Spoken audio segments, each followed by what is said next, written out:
Maka baik dalam kehidupan orang tua, baik bagi orang tua adalah hal penting, dan itu harus diminta.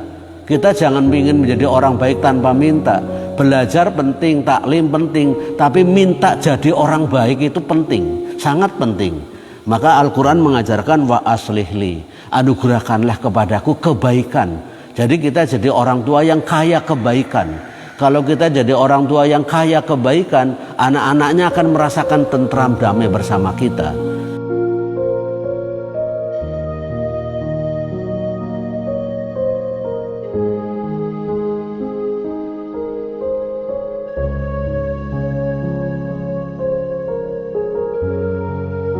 Diawali dengan firman Allah, a'udzubillahi minasyaitonirrajim.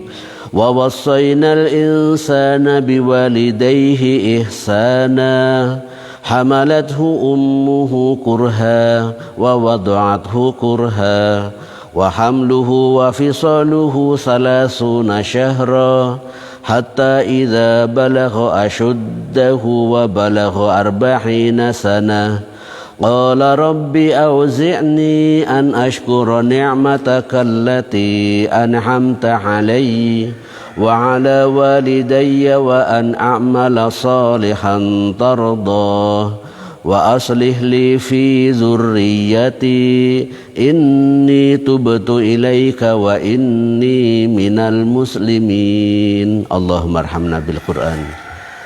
Dalam bahasa kita, wa wassaynal insana biwalidayhi ihsana, kami wasiatkan kepada manusia supaya berbuat baik kepada kedua orang tuanya. Allah dalam ayat ini menggunakan kata wassa yasi, mewasiatkan. Apa yang kita pikirkan kalau ada kata wasiat? Ini biasanya yang memberi wasiat ini orang yang mau meninggal dunia. Dan orang kalau dengan kata-kata wasiat, ini wasiatnya bapak, wasiatnya ibu, ini sangat-sangat memperhatikan. Lah Allah menggunakan kata-kata wasiat ini supaya manusia fokus memperhatikan kepada hal penting di bawah ini. Jadi Allah menegaskan bahwa manusia berkeharusan wajib berbakti kepada ibu bapak. Syukur alhamdulillah kalau ibu bapaknya baik, muslim, mencukupi segala kebutuhan. Karena sudah tentu kalau orang tua kita kaya raya, kita masa kecilnya seperti raja. Ini keberuntungan bagi anak-anak yang orang tuanya berkecukupan. Tetapi sebagian ada yang tidak beruntung. Orang tuanya masa kecil kita, masa kecil anak-anak dalam keadaan terpuruk, misalkan makan tidak mesti ada, kemudian kehidupannya terbatas, pakaian aja mungkin ganti tiap lebaran tok, dan banyak kekurangan-kekurangan.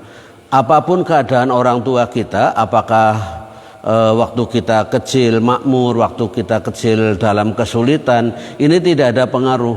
Kalau kita masa kecilnya makmur, itu keberuntungan kita. Kalau masa kecil kita tidak makmur orang tua kita, ini nasib buruk kita. Tidak apa-apa ini terjadi masa kecil, yang penting masa sekarang kita sehat, kita punya keluarga, punya segalanya. Nah, setiap anak berkeharusan, berkewajiban berbakti kepada orang tua, berbuat baik, menggunakan kata-kata ihsan. Ihsan ini kalau kita kaitkan surat Ali Imran misalkan ayat 134, ini kaitannya dengan pekerjaan hati. Di sana Allah menyebutkan wallahu yuhibbul muhsinin, itu kepada orang yang murah hati, lapang hati, dan orang-orang memiliki hati yang mulia. Nah, kita anak berkewajiban berbakti kepada kedua orang tua, berbuat baik kepada kedua orang tua. Tentang masalah orang tua ini ada yang menafsirkan 3, bapak ibu kita, bapak asuh kita, dan guru-guru kita. Ini juga disebut orang tua, karena yang gulawentah atau memproses kita menjadi apa adalah kadang orang tua kita sendiri, kadang orang tua angkat, kadang juga guru-guru kita. Maka berkewajiban seorang anak kepada orang tua untuk berbuat baik pada mereka. Boleh kita evaluasi kebaikan apa yang sudah kita lakukan pada guru-guru kita misalkan. Kebaikan apa yang sudah kita lakukan pada bapak ibu kita. Kebaikan apa yang sudah kita lakukan pada orang-orang yang membesarkan kita, mungkin orang tua angkat kita. Kita lanjutkan ayatnya, hamalathu ummuhu kurha. Ibunya telah mengandungnya dalam keadaan payah. Kita perhatikan ibu-ibu yang sedang mengandung, miring repot, melumah repot, tengkurap apalagi jelas tidak bisa. Ini mereka mengalami sebuah ujian berat, dan itu bukan sehari, 9 bulan. Wa wada'athu kurha, dan melahirkannya dengan susah payah. Ini sebabnya ibu dalam ajaran Islam, seperti halnya dalam hadis sahih yang pernah kita sampaikan, seorang anak berkewajiban berbakti kepada ibu 3 kali lipat daripada kepada ayah. Di ayat ini disebutkan 2, yaitu mengandungnya susah payah, melahirkannya susah payah. Satu lagi ada tambahan, wa fisaluhu salasuna syahra, hamil dan menyusuinya 30 bulan. Ini ada perjuangan ibu, bahwa dimulai dari hamil, melahirkan dan menyusui anak-anaknya. Itu sebabnya 3 hal ini tidak dilakukan oleh bapak-bapak. Bapak-bapak tidak hamil, tidak melahirkan, tidak menyusui anak. Itu sebabnya seorang anak dianjurkan berbakti pada ibu 3 kali lipat daripada kepada bapaknya. Hatta idza balagha asyuddahu, sehingga kalau anak ini sudah sampai kepada usia dewasa dan mencapai arba'ina sanatan, usia 40 tahun, qala, dia berdoa. Ini doa wajib dibaca oleh setiap orang yang usianya sudah mencapai 40 tahun. Kenapa 40 tahun? Kalau kita hitung 0 sampai 40 tahun itu merupakan usia transisi dari usia disebut syabab, disebut para pemuda, menjadi rijal, menjadi orang dewasa, menjadi bapak-bapak. Dan kalau kita hitung usia 40 tahun sebenarnya yang sudah kita lakukan tidak seberapa. 40 tahun itu kalau kita hitung sehari semalam kita untuk aktivitas bisa dikategorikan istirahat dan aktivitas ditambahkan dengan bekerja, ini kita akan mendapatkan angka bahwa jam bekerja kita, aktivitas kita ini banding, tetapi jam ibadah kita masih minim. Nanti kita hitung secara angka-angka. Kalau sehari semalam kita beribadah 5 kali sholat misalkan, 1 kali sholat dibikin super 10 menit, maka 50 menit sehari semalam kita sholat. Kemudian kalau 1 tahun kita bisa dihitung berapa menit kita sholat. 50 menit kali 360, 1800 menit, kemudian dikalikan 40 tahun. Ini baru beberapa puluh jam kita atau ribu jam kita beribadah kepada Allah. Maka kemudian kalau dia sudah mencapai usia 40 tahun dianjurkan berdoa. Doa sebagai tanda syukur yang diajarkan dalam Al-Quran, kalimatnya Robbi auzi'ni. Ini kalimat pertama, Robbi wahai Robku. Rob itu panggilan kepada Sang Maha Kuasa, karena arti Rob itu berarti pertama menciptakan kita, memelihara kita, memberi rizki kepada kita, dan tempat kembalinya kita. Itu makna Rob dalam Al-Quran. Di sini menggunakan kata Robbi, tidak ilahi, tidak ya Allah, tidak kalimat yang lain. Diajarkan oleh Allah supaya menggunakan kata ya Robbi. Kalau kita berdoa, Robbi auzi'ni, berilah saya bantuan, berilah saya pertolongan. Minta dibantu apa, minta ditolong apa? An ashkura ni'matakallati an'amta alayya, supaya saya mampu mensyukuri nikmat yang engkau anugerahkan kepadaku. Banyak orang yang usia 40 tahun sudah mulai sukses. Mungkin rumahnya sudah direnovasi beberapa kali, mungkin putra-putrinya sudah mulai besar, sudah SMA dan lain sebagainya. Kemudian mungkin kendaraannya tidak cuma 1, mobilnya sudah ganti beberapa kali.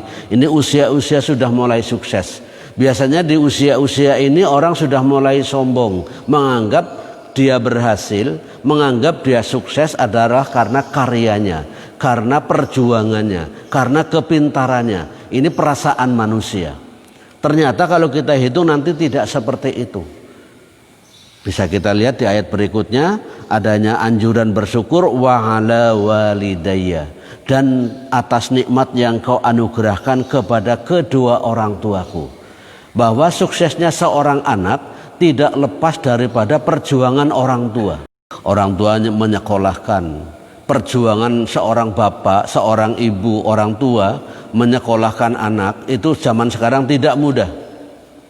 Dimulai dari antar jemput setiap hari, dimulai daripada pembiayaan, dimulai dari pakaian, dari buku, dimulai daripada kaitannya dengan kebutuhan-kebutuhan pokok. Ini perjuangan orang tua luar biasa. Dan kalau kita lihat apa yang dilakukan anak sampai usia itu belum seberapa dibandingkan dengan perjuangannya orang tua kepada anak. Maka ayat mengajarkan kalau anak sudah mengalami kesuksesan di usia 40 tahun ini, supaya berdoa mensyukuri nikmat yang Allah anugerahkan kepadanya dan kepada kedua orang tuaku. Adanya nikmat yang diterima pada kita hari ini adalah yang usianya 40 tahun, ada keterlibatan perjuangan orang tua yang mungkin lebih besar daripada apa yang telah dia lakukan. Anggap saja usia 25 tahun dia telah selesai sarjana, melamar kerja. Dari kerja selama 15 tahun sudah menghasilkan sesuatu. Tapi tahukah Anda bahwa sebenarnya perjuangan orang tua Anda dari 0 sampai 25 tahun jauh lebih berat daripada perjuangan Anda setelah menjadi sarjana kemudian kerja. Ini yang harus disadari. Maka karena banyak orang tidak menyadari, Al-Quran mengajarkan Rabbi auzi'ni, ya Allah berilah saya kemampuan, bantulah saya agar saya bisa mensyukuri nikmat yang telah kau anugerahkan kepadaku dan kepada kedua orang tuaku. Akhirnya apa setelah kita mampu bersyukur, supaya kita diajarkan wa an a'mala sholihan tardoh, agar saya bisa berbuat baik yang engkau ridhoi, agar saya bisa beramal soleh yang engkau ridhoi. Sebab nanti kalau tidak dilandasi rasa syukur akan beramal yang tidak baik, akhirnya hidupnya tidak diridhoi. Ini yang tidak baik. Kalau kita menjadi baik, berbuat baik, jangan sombong dengan perbuatan baik kita. Wah, saya bisa berbuat baik begini, jangan salah. Anda bisa berbuat baik karena dimampukan oleh Allah untuk berbuat baik. Agar kita tidak sombong, kita awali dengan doa agar kita dimampukan berbuat baik. Kemarin sudah kita bahas materinya. Kalau kita banyak harta sombong kelihatan, kalau kita pandai sombong kelihatan. Nah, yang tidak terlihat adalah yang sangat berbahaya manakala kita berbuat baik sombong. Ini membahayakan. Karena perbuatan ini seakan-akan beribadah, seakan-akan taat kepada Allah. Sombong dengan berbuat baik itu sebenarnya bukan taat kepada Allah, bukan beribadah kepada Allah, akan tetapi membesarkan diri sendiri, membanggakan diri sendiri, istilahnya ta'ajub, berbangga diri. Kita lanjutkan. Setelah kita bersyukur kepada Allah, minta dimampukan selalu berbuat baik juga, masih ada permintaan. Kalau di tempat lain doanya Nabi Sulaiman, wa adkhilni birahmatika fi ibadikas sholihin, dan masukkanlah aku dan birahmatika dengan rahmatmu fi ibadikas sholihin, termasuk menjadi hamba-hambanya orang yang solih. Ini doanya Nabi Sulaiman saat pasukannya mau melewati pasukan semut, yang semut berbisik-bisik dengan temannya, ayo kita masuk ke lubang, nanti kita diinjak oleh Sulaiman dan tentaranya, mereka nggak tahu menyakiti kita. Maka kemudian Sulaiman tersenyum dan berdoa. Doanya sama dengan ayat yang kita baca, Rabbi auzi'ni an ashkura ni'mataka allati an'amta alayya wa ala walidayya wa an a'mala sholihan tardoh.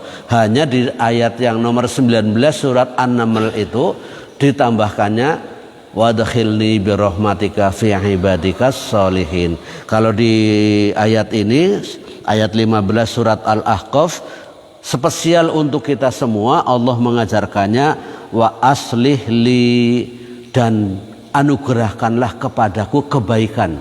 Ini tiap orang tua.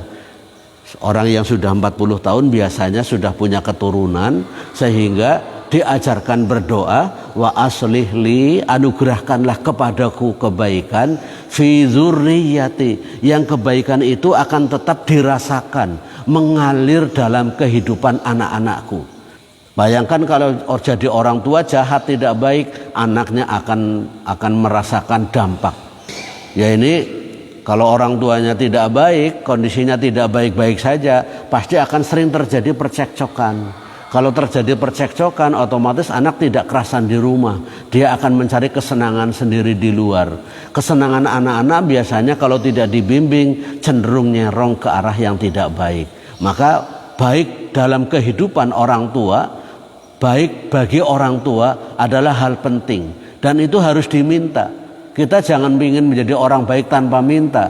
Belajar penting, taklim penting, tapi minta jadi orang baik itu penting, sangat penting. Maka Al-Quran mengajarkan wa aslihli, anugerahkanlah kepadaku kebaikan. Jadi kita jadi orang tua yang kaya kebaikan. Kalau kita jadi orang tua yang kaya kebaikan, anak-anaknya akan merasakan tentram damai bersama kita. Lah kemudian kebaikan yang kita terima, berharap, mohon juga fi dzurriyyati akan tetap mengalir dirasakan oleh anak-anakku. Inni tubtu ilaika, sesungguhnya aku bertobat kepadamu ya Allah, kekurangan, kesalahan, kejelekan, kealpaannya selama ini. Wa inni minal muslimin, dan sesungguhnya aku termasuk orang-orang yang berserah diri. Ini istilahnya anjuran, bimbingan Al-Quran bagi para insan yang sudah usianya 40 tahun, yang sudah menjadi kebanyakan usia ini sudah menjadi orang tua. Maka menjadi orang tua harus kaya kebaikan, kaya kesabaran, kaya segala-galanya, sehingga anak-anaknya akan merasakan tentram. Terutamanya adalah kaya hati, sehingga anak-anak kita, keluarga kita akan merasa damai dan indah bersama kita. Ini sesuatu yang baik. Pagi hari ini mari bersama-sama kita melantunkan doa. Ini kalimatus syukur.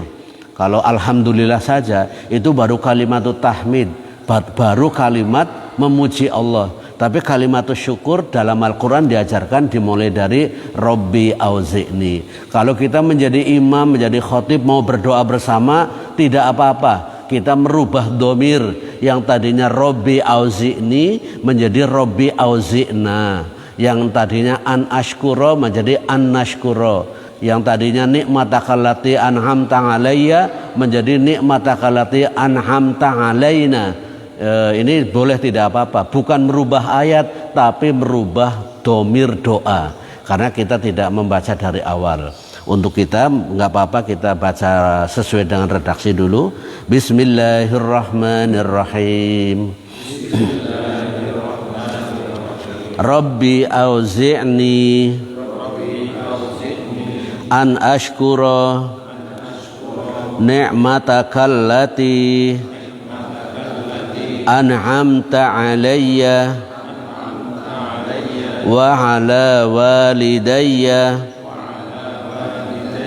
wa an a'mala salihan tardahu wa aslih li fi dzurriyyati inni tubtu ilaika wa inni minal muslimin. Semoga dibaca sekali. Bapak-bapak semuanya sudah hafal.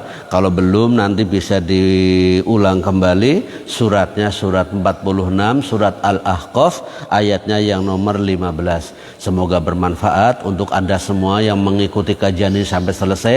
Saya doakan semoga sehat selalu, hidupnya dipenuhi dengan keberkahan, mendapatkan keluarga yang sakinah, mawaddah, warahmah. Semoga mendapatkan keturunan yang solih dan solihah. Semoga kita semuanya mati yang husnul khatimah, amin. Kita akhiri dengan kafaratul majlis. Subhanaka Allahumma wa bihamdika asyhadu an la ilaha illa anta astaghfiruka wa atubu ilaik. Usikum wa nafsi bitaqwallah. Assalamualaikum warahmatullahi wabarakatuh.